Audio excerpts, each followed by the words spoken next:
በስመ አብ ወወልድ ወመንፈስ ቅዱስ አሐዱ አምላክ። የዓርብ ሰይፈ ሥላሴ። አንድ አምላክ በሚሆን በአብ በወልድ በመንፈስ ቅዱስ ስም አምናለሁ፣ አሜን። እምነቴ በአምላኬ በእግዚአብሔር ላይ ነው። የአብርሃም የይስሐቅና ያዕቆብ አምላክ ሆይ በዚህች ዕለትና በዚህች ሌሊት ተስፋ የምትሆነኝን ነገር ግለጽልኝ። ክፉንም ሁሉ ከኔ ያስወግድና ከአንተ ጋር የሚገኝ ቸርነትህንና ባለሟልነትህን አድለኝ። በማይጠቅመኝ ገንዘብ እጠራጠር ዘንድ አታድርግ፣ ነገር ግን ሁልጊዜ አመሰግን ዘንድ በፊትህም እንድቆም አድርገኝ እንጂ። አቤቱ ጾምና ጸሎቴን ትቀበል ዘንድ ለምንሃለሁ። ቸርነትህን ከኔ አታርቅ፣ በትእዛዝህም ጎዳና ምራኝ። አቤቱ ወዳጅህ አብርሃምን ባለሟልህን ይስሐቅን ያከበርከው ያዕቆብንም እንደባረካቸው እኔንም ባርከኝ አክብረኝም። ኃይልን ማሸነፍን ጽናትንም ስጠኝ። አቤቱ ቸርነትህን ለግሰኝ። አቤቱ የቀድሞውንና የአሁኑንም የእኔን የባሪያህን ኃጢአት በቸርነትህና በይቅርታ ይቅር በለኝ። አሁንም በጠላቶቼ ላይ ኃይልንና ማሸነፍን አቀዳጀኝ። ሰይጣናትንና አጋንንትንም ሁሉ ከኔ ያርቃቸው። አንተ ማህሪ ይቅር ባይ ነህና ማረኝ፣ ይቅርም በለኝ፣ ስማኝ። በአንተ ተማጽኛለሁ፣ አደራ ተቀብያለሁ፣ አንተን ታመኛለሁ። አቤቱ አንተን ፈልጌያለሁና አትጣለኝ። አቤቱ በቸርነትህና በይቅርታህ ከችግርና ከፈተና አድነኝ። በክፉዎችና በኃጢአተኞች እጅ አሳልፈህ አትስጠኝ። በመዓልትና በሌሊት በክንፈ ረድኤትህ ጥላ ሰውረኝ። አቤቱ የእናትና አባቴን በደላቸውን ይቅር በላቸው። አንተ ልብ ያሰበውን ኩላሊት ያመላለሰውን የምትመረምርና የምታውቅ በጠቅላላውም ሁሉን ማድረግ የሚቻልህ ነህና ለአንተ ክብር ምስጋና ይገባል ለዘላለሙ አሜን። የሥላሴን ጌትነታቸውን ክብር መናገር የሚችል ምን አንደበት ምንስ ከናፍር ነው? የሥላሴን ምስጢር ማወቅ ወይም መተርጎም የሚችል ምን ልቡና ምንስ አእምሮ ነው? የሥላሴን ሕልውና መርምሮ ለማወቅ የሚችል ምን ጥበብ ምንስ ፍልስፍና ነው? ሥላሴ በእሳት መጋረጃ ውስጥ የተሰወረ ነው። ሥላሴ ከልዑላኖች ይልቅ ልዑል ነው። ሥላሴ ምሕረት የሚቀዳበት የወንዞች ጥልቀት ነው። ሥላሴ የሕይወት መገኛ፣ ሥላሴ የማዳን ምንጭ፣ ሥላሴ ቅድስና ውሃ ናቸው። ሥላሴ ዓለማትን የያዙ፣ ሥላሴ ዓለማትን በቅጽበት ያቋቋሙ፣ ሥላሴ በጠቅላላው ፍጥረታትን የፈጠሩ ናቸው። ሥላሴ አንድ አምላክ በመሆን ይመሰገናሉ። ሥላሴ በማናቸውም ጊዜ የማይነዋወጽ የሃይማኖት መሠረት ናቸው። ሥላሴ ለደጋጎች ባልንጀራ፣ ሥላሴ የማይበጠስ የማይቀደድ ጽኑ የንጹሐን ትጥቅ ናቸው። ለዚህ የሥላሴ መለኮትነት በመንበርከክ እሰግዳለሁ። በዚህ የሥላሴ ስም እጠጋለሁ አመልካለሁም። በወድቅ በሥላሴ እነሳለሁ፣ ለመውደቅም ብፍገመገም ሥላሴ ይደግፉኛል። ብራብ በሥላሴ እጠግባለሁ፣ ብጠማም በሥላሴ እረካለሁ።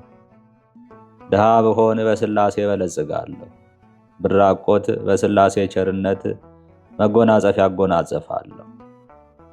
በደዌ ብያዝ በሥላሴ ድናለሁ፣ ብቆስልም በሥላሴ እፈወሳለሁ።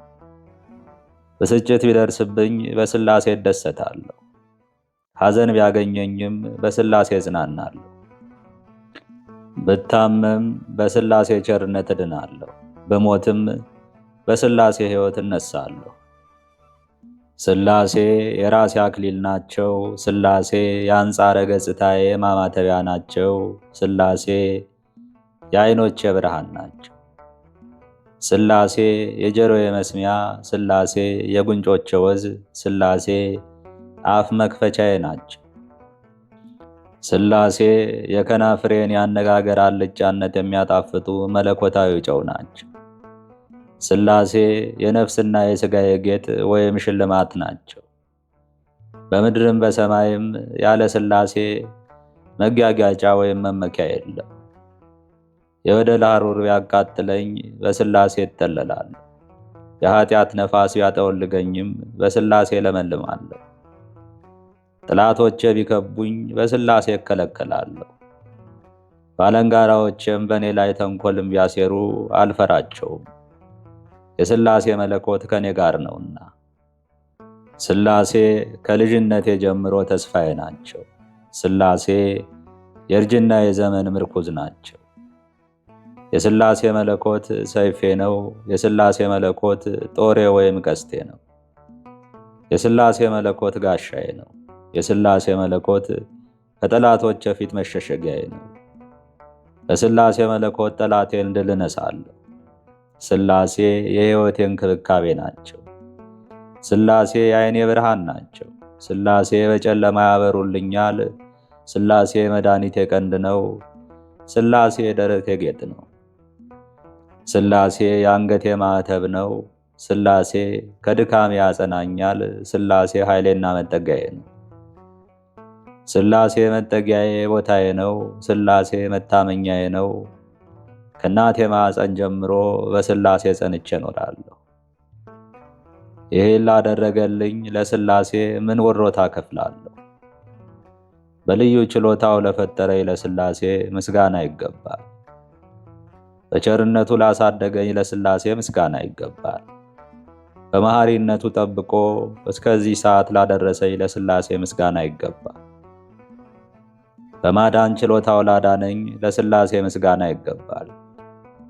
እንደ በደሌ ላልፈረደብኝ ለሥላሴ ምስጋና ይገባል። ለጌታዬ ለሥላሴ ምስጋና ይገባል። ለንጉሴ ለሥላሴ ምስጋና ይገባል። ለአምላኬ ለሥላሴ ምስጋና ይገባል። ለአለቃዬ ለሥላሴ ምስጋና ይገባል። ለልቦናዬ ብርክ ለሥላሴ ምስጋና ይገባል። በሥላሴ ፊት ልመናዬን አቀርባለሁ። ለሥላሴ ሕማሜን እናገራለሁ። ሥላሴ በሕያዋን ምድር የሚሄድበትን ጎዳና ያመለክተኛል። ዕድሌን አንተ ትወስናለህ እያልኩ ሥላሴንም አለደዋለሁ። ሥላሴ ተመልከተኝ፣ ቸልም አትበለኝ፣ ምኞቴንም አታርቅብኝ። ሥላሴ ለእኔ ለባሪያህ ዘወትር የልመናዬን ዋጋ ስጠኝ። ሥላሴ ከደስታ ምንጭ አጠጣኝ። ሥላሴ በይቅርታ ወይን አለምልመኝ፣ አርካኝ። ሥላሴ በጽድቅ ቅባት አውዛኝ። ሥላሴ እኔ ባሪያህን ከኃጢአት አንጻኝ እጠበኝም። በሥላሴ እታመናለሁ፣ በሦስትነትህም እመካለሁ። ቅድስት ስለምትሆን ሦስትነትህ ይቅር ትላቸው ትምራቸውን ዘንድ የአባቴንና የእናቴን የወንድሞቼንና የእህቶቼን ሰውነት ሁሉ አደራ አስጠብቃለሁ።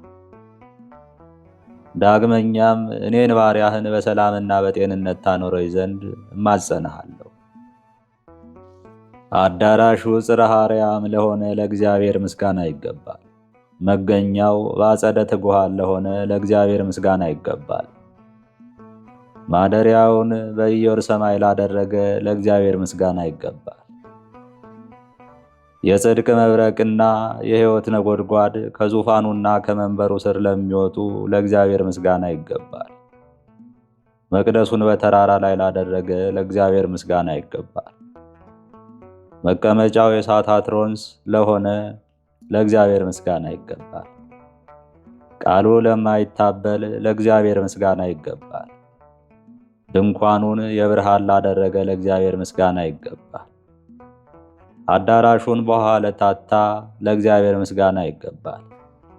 ድንኳኑን የእሳት ላደረገ ለእግዚአብሔር ምስጋና ይገባል። ኪሩቤሉን አፍራሰ መንግሥቱ ላደረገ ለእግዚአብሔር ምስጋና ይገባል።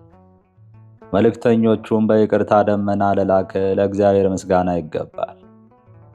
ሰረገላውን የእሳት የነፋስ ባህሪ ላደረገ ለእግዚአብሔር ምስጋና ይገባል። አመለካከቱ ምድርን ለሚያናውጣት ለእግዚአብሔር ምስጋና ይገባል። ድስሻው ምድርን ለሚያጤሳት ለእግዚአብሔር ምስጋና ይገባል። ፍርዱ ልቦናን ደስ ለሚያሰኝ ለእግዚአብሔር ምስጋና ይገባል። የቤቱን ጽፍጽፍ በበረድ ለሠራ ለእግዚአብሔር ምስጋና ይገባል። መጋረጃውን እሳት ላደረገ ለእግዚአብሔር ምስጋና ይገባል። የአካል ሦስትነቱ ለማይጎድል ለእግዚአብሔር ምስጋና ይገባል። የመለኮቱ አንድነት ለማይከፈል ለእግዚአብሔር ምስጋና ይገባል። በይቅርታው ብዛት መዓቱን ለሚሰውር ለእግዚአብሔር ምስጋና ይገባል። መቅሰፍቱን በምሕረቱ ለሚሸፍን ለእግዚአብሔር ምስጋና ይገባል። የቸርነቱ ክረምት በበጋነት ለማይለወጥ ለእግዚአብሔር ምስጋና ይገባል። መንግሥቱን መንግሥት ላልቀደመው ለእግዚአብሔር ምስጋና ይገባል። የሌለበት ጊዜ ያልኖረ የማይኖርበትም ጊዜ የማይኖር ለእግዚአብሔር ምስጋና ይገባል። የይቅርታው ምንጭ ለማይደርቅ ለእግዚአብሔር ምስጋና ይገባል። ብልጽግናው በድህነት ለማይለወጥ ለእግዚአብሔር ምስጋና ይገባል። ድምፁ ወይም ቃሉ የነጸብራቅ ባህሪ ለሆነ ለእግዚአብሔር ምስጋና ይገባል። ልቡናው ለማይቀየም ለእግዚአብሔር ምስጋና ይገባል። ፍርዱ ለማይዛባ ለእግዚአብሔር ምስጋና ይገባል። በእሱ ዘንድ አድሎ የሌለ ለእግዚአብሔር ምስጋና ይገባል። ረቂቅ ባህሪው ሕፃናትን የሚያናግራቸው ለእግዚአብሔር ምስጋና ይገባል። በትእዛዘ ቃሉ ዓይንን ለሚያበራ ለእግዚአብሔር ምስጋና ይገባል። በኃጢአት የተዳደፉትን የሚያነጻ ለእግዚአብሔር ምስጋና ይገባል። ርኩሳንን የሚቀድስ ለእግዚአብሔር ምስጋና ይገባል። የተረገሙትን የሚባርክ ለእግዚአብሔር ምስጋና ይገባል። ድውያንን ለሚፈውስ ለእግዚአብሔር ምስጋና ይገባል። የአንካሳን ምርኩዝ ለሚሆን ለእግዚአብሔር ምስጋና ይገባል። የድኩማን ጽን ለሚሆን ለእግዚአብሔር ምስጋና ይገባል። ለተጎሳቆሉትና ለከሱት መጠጊያ ለሚሆን ለእግዚአብሔር ምስጋና ይገባል። ተስፋ ላጡ ተስፋ የሚሆናቸው ለእግዚአብሔር ምስጋና ይገባል። ብቸኞችን ለሚያረጋጋ ለእግዚአብሔር ምስጋና ይገባል። የዕውራን ብርሃናቸው የሚሆን ለእግዚአብሔር ምስጋና ይገባል። የወደቁትን ለሚያነሳ ለእግዚአብሔር ምስጋና ይገባል። የሰጠሙትን ለሚያመጥቅ ለእግዚአብሔር ምስጋና ይገባል። የጠፉትን ለሚፈልግ ለእግዚአብሔር ምስጋና ይገባል። ያዘኑትን ለሚያጽናና ለእግዚአብሔር ምስጋና ይገባል። የተከዙትን የሚያስደስት ለእግዚአብሔር ምስጋና ይገባል። ለመውደቅ የሚፍገመገሙትን የሚደግፍ ለእግዚአብሔር ምስጋና ይገባል። ትሑታንን ለሚያከብር ለእግዚአብሔር ምስጋና ይገባል። ትዕቢተኞችን ለሚያዋርድ ለእግዚአብሔር ምስጋና ይገባል። የአስማተኞችን መርዝ ለሚያረክስ ለእግዚአብሔር ምስጋና ይገባል። የሴረኞችን ምክር ለሚያከሽፍ ለእግዚአብሔር ምስጋና ይገባል። ሰነፎችን የሚያበረታታ ለእግዚአብሔር ምስጋና ይገባል። ስተተኞችን ስተታቸውን እንዲያርሙ ለሚያደርግ ለእግዚአብሔር ምስጋና ይገባል። ለጎስቋሎች የሚራራ ለእግዚአብሔር ምስጋና ይገባል። የተኙትን ለሚያነቃ ለእግዚአብሔር ምስጋና ይገባል። ቸልተኞችን ለሚያቃቃ ለእግዚአብሔር ምስጋና ይገባል። ዲዳዎችን እንዲናገሩ ለሚያደርግ ለእግዚአብሔር ምስጋና ይገባል። የደንቆሮዎችን ጆሮ እንዲሰማ ለሚያደርግ ለእግዚአብሔር ምስጋና ይገባል። ችግረኞችን ለሚረዳ ለእግዚአብሔር ምስጋና ይገባል። ቂመኞችን የዋህ ለሚያደርግ ለእግዚአብሔር ምስጋና ይገባል። ክፉዎችን የሚያራራ ለእግዚአብሔር ምስጋና ይገባል። የተጣሉትን ለሚያስታርቅ ለእግዚአብሔር ምስጋና ይገባል። የተራቆቱትን የሚያለብስ ለእግዚአብሔር ምስጋና ይገባል። ለታረዙት ልብስ የሚሆን ለእግዚአብሔር ምስጋና ይገባል። የርሁባን ምግብ ለሚሆን ለእግዚአብሔር ምስጋና ይገባል። ለተጠሙ መጠጥ የሚሆን ለእግዚአብሔር ምስጋና ይገባል። የአረጋውያንን ዕድሜ ለሚያረዝም ለእግዚአብሔር ምስጋና ይገባል። ጎልማሶቹን ለሚያገርም ለእግዚአብሔር ምስጋና ይገባል። ድሃ አደጎችን ለሚያሳድግ ለእግዚአብሔር ምስጋና ይገባል። ከከበሩ ይልቅ ለሚከብር ለእግዚአብሔር ምስጋና ይገባል። ከልዑላኖች ይልቅ ልዑል ለሚሆን ለእግዚአብሔር ምስጋና ይገባል። የገዢዎች ገዢ ለሚሆን ለእግዚአብሔር ምስጋና ይገባል። የነገሥታት ንጉሥ ለሚሆን ለእግዚአብሔር ምስጋና ይገባል። የጌቶች ጌታ ለሚሆን ለእግዚአብሔር ምስጋና ይገባል። የአማልክቶች አምላክ ለሚሆን ለእግዚአብሔር ምስጋና ይገባል። ፊቱ የማይደምን ወይም ለማይጠቁር ለእግዚአብሔር ምስጋና ይገባል። ፍርዱ ለማይለወጥ ለእግዚአብሔር ምስጋና ይገባል። እሱ ቢሰጥ እንጂ ስጡኝ የማይል ለእግዚአብሔር ምስጋና ይገባል። እሱ ቢያበድር እንጂ አበድሩኝ ለማይል ለእግዚአብሔር ምስጋና ይገባል። እርሱ ቢፈርድ እንጂ ሊፈርዱለት የማይፈልግ ለእግዚአብሔር ምስጋና ይገባል። እሱ ይቅር ቢል እንጂ ይቅር ሊሉት የማይቻል ለእግዚአብሔር ምስጋና ይገባል። እሱ ሊያጸድቅ እንጂ ሊያጸድቁት የማይቻል ለእግዚአብሔር ምስጋና ይገባል። እንደሱ ያለ ንጉሥ ለማይኖር ለእግዚአብሔር ምስጋና ይገባል። እሱ ቢወቀስ እንጂ ሊወቅሱት የማይቻል ለእግዚአብሔር ምስጋና ይገባል። እሱ ቢያይ እንጂ ሊያዩት ለማይቻል ለእግዚአብሔር ምስጋና ይገባል። እሱ ቢገዛ እንጂ ሊገዙት ለማይቻል ለእግዚአብሔር ምስጋና ይገባል። እሱ ቢችል እንጂ ለማይቻል ለእግዚአብሔር ምስጋና ይገባል። ከሱ በቀር ሌላ አምላክ ለሌለ ለእግዚአብሔር ምስጋና ይገባል። ፍለጋው ንጹሕ የሆነ ለእግዚአብሔር ምስጋና ይገባል። ምክሩ ለሚጠበብ ለእግዚአብሔር ምስጋና ይገባል። ምክሩንና ምስጢሩን ሰውና መልአክ ተመራምረው ለማይደርሱበት ለእግዚአብሔር ምስጋና ይገባል። በሥራው የተደነቀ ለእግዚአብሔር ምስጋና ይገባል። ልዕልናው ሊነገር የማይቻል ተነግሮም የማይፈጸም ለእግዚአብሔር ምስጋና ይገባል። ለእግዚአብሔር ምስጋና ይገባል፣ ቃሉ እውነት ነገሩም የታመነ ነውና። ለዚህ ለሥላሴ መለኮት በሰማይና በምድር በባሕርና በቀላያት ሁሉ ምስጋና ይገባል። ለፍጥረቱ ሁሉ ቸርነትንና ይቅርታን ያደርጋልና። ይቅርታቸውና ሀብተ ረድኤታቸው በወዳጃቸው በሁላችም ላይ ለዘላለሙ ይኑር አሜን። ተአምር። ይቅርታቸውና ሀብተ ረድኤታቸው በወዳጃቸው በሁላችን ላይ ይደርና የአብ የወልድና የመንፈስ ቅዱስ ተአምራቸው ይህ ነው። አንጎት በሚባል አገር ብዙ ነጋዴዎች ነበሩ። እኒህ ነጋዴዎች ኢየሩሳሌም ወርደው በሥላሴ ስዕል እነሆ እንዲህ ሲሉ ተማጸኑ። ከሄድንበት አገር ከጥልቅ ባሕር መስጠምና መርዘኛ ከሆነው ካዞ መበላት ወይም መነከስ ድነን በሰላም ወደ ቤታችን ብንመለስ እነሆ ካተረፍነው ትርፍ ወርቅና ብሩን ግማሽ በግማሽ ለሥላሴ ቤተ ክርስቲያን እንሰጣለን ተባባሉ። ይህንንም ካሉ በኋላ ለንግድ ወደ ቅድስት ኢየሩሳሌም ወረዱ። ወደ መርከብ በገቡ ጊዜ የባሕሩ ማዕበል ጸጥ አለላቸውና የሰላም ጉዞ ሆኖላቸው ተጓዙ። በዚህ ጊዜ ከአገሩ ሰዎች አንዱ እንዲህ አላቸው፣ ይህ ጥልቅ ባሕር ሳያሰጥማችሁ እንደምን ተሻገራችሁ?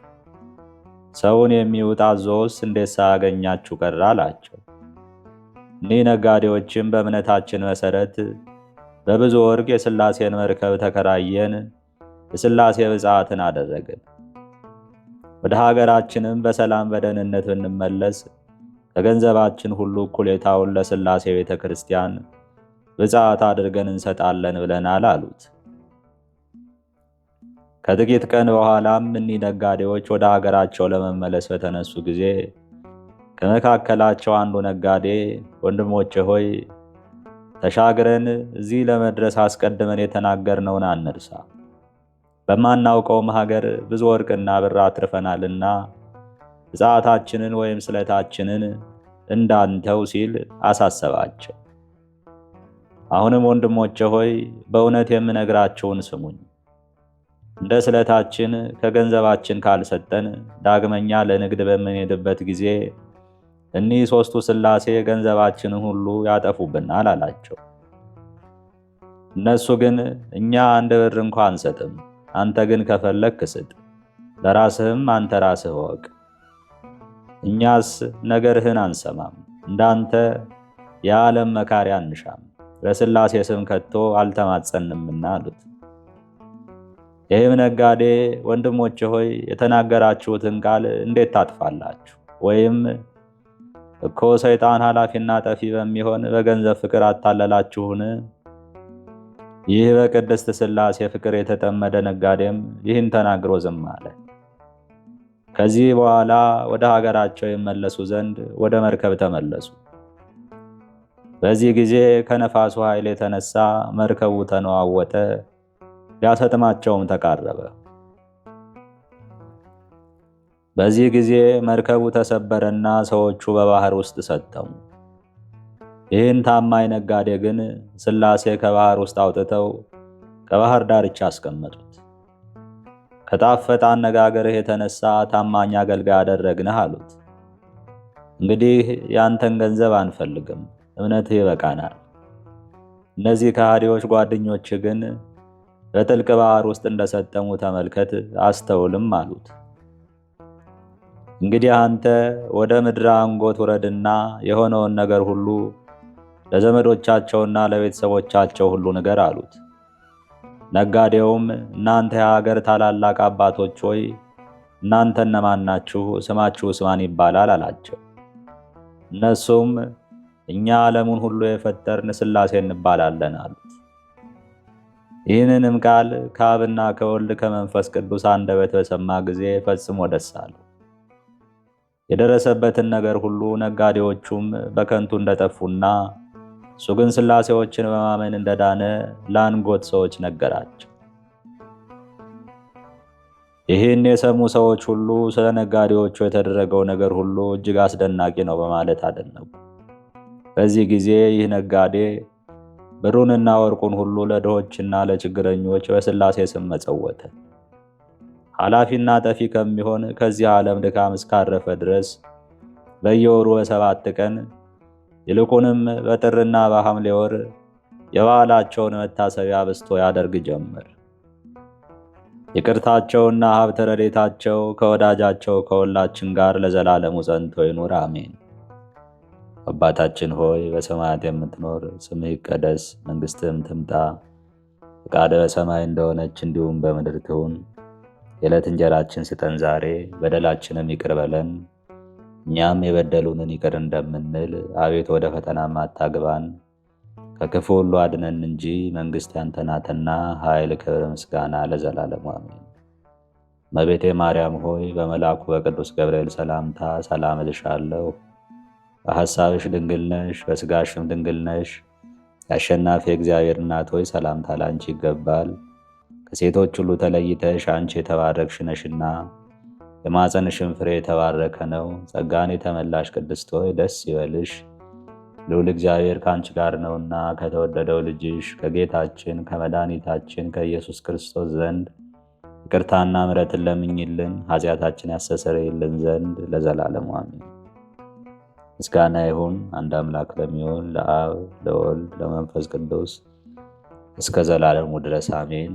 ይቆያል።